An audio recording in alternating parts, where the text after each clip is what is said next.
तर विद्यार्थी मित्रांनो बघा, आपल्याकडे रिकाम्या जागेचा जो आहे ना सर्वनामाचा प्रश्न आहे, तलाठीची एग्जाम निघालेली आहे, त्याच्यामध्ये अशा टाईपचे प्रश्न हे विचारले जातात म्हणजे विचारले जातात. ठीक आहे. आता बघा प्रश्न काय होता, रिकामी जागा आहे, त्याच्यामध्ये योग्य ते तुम्हाला ऑप्शन निवडून जा आणि ते रिकामी जागा भरायची आहे. आता वाक्य काय होतं, दे फाउंड रिकामी जागा इन ए टाईट कॉर्नर. इथं जे आहे ना जास्त डोकं नका लावू, मराठीत ट्रान्सलेट करत नका बसू, डायरेक्ट जे आहे ना ऑप्शन बघा.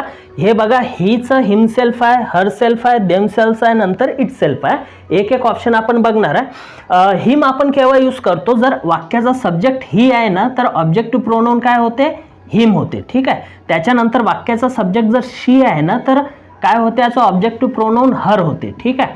आणि जर वाक्याचा सब्जेक्ट जर दे असेल ना सब्जेक्टिव्ह प्रोनाउन, तर याचं काय होते, ऑब्जेक्टिव्ह प्रोनाउन देम होते. आणि इट जर का असेल तर सब्जेक्टिव्ह प्रोनाउन तर ऑब्जेक्टिव्ह प्रोनाउन सुद्धा इटच होते.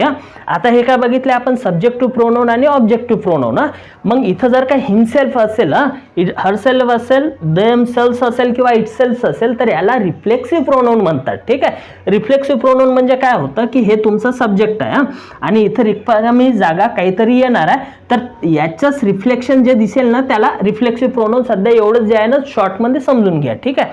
आता बघा, मला एक सांगा, दे काय असते तुमचं माहित आहे का, अनेक वचन प्रोनाउन असते, बरोबर आहे. मग दे अनेक वचन आहे तर त्याच्यामध्ये मेल पण येऊ शकतात, फिमेल पण येऊ शकतात. मग आपण एक्झॅक्ट सांगू शकतो काय, ते हीच हिमसेल्फ होणार म्हणून नाही येणार, म्हणून इथं ऑप्शन हिमसेल्फ नाही येत. शी आहे का ते पण नाही सांगता येणार, म्हणून हे पण नाही येत.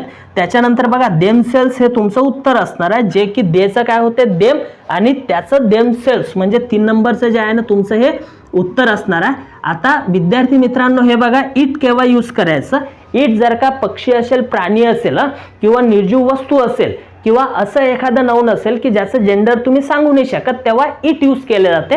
म्हणजे फॉर एक्झाम्पल जेंडर सांगू नाही शकत, लहान मुलाला आपण बेबी म्हणतो, किड म्हणतो, चाइल्ड म्हणतो, तर इथं तो मेल आहे, फिमेल आहे, तसं सांगता नाही येत. जर तेच सांगायचं असेल तर बेबी बॉय म्हणतो आपण किंवा बेबी गर्ल म्हणत असतो. तर त्यामुळे हे इट सेल्फ जे आहे हे उत्तर अजिबात नाही, म्हणून तुमचं उत्तर काय येणार, इथं देम सेल्फ येणार आहे. 3 नंबरचं जे आहे ना तुमचं आन्सर असणार आहे. बघा विद्यार्थी मित्रांनो, इंग्रजी भाषा हे चिल्लर आहे, फक्त तुम्ही आन्सर कसे करता, कशा प्रकारे डोकं लावता हे तुमच्यावर डिपेंड आहे. त्यामुळे अशाच नवीन ट्रिक शिकण्यासाठी चॅनलला सबस्क्राईब करा, व्हिडिओ आवडला तर लाईक करा, मित्रांमध्ये पण शेअर करा. सर्वांचे खूप खूप धन्यवाद माझा व्हिडिओ बघितल्याबद्दल.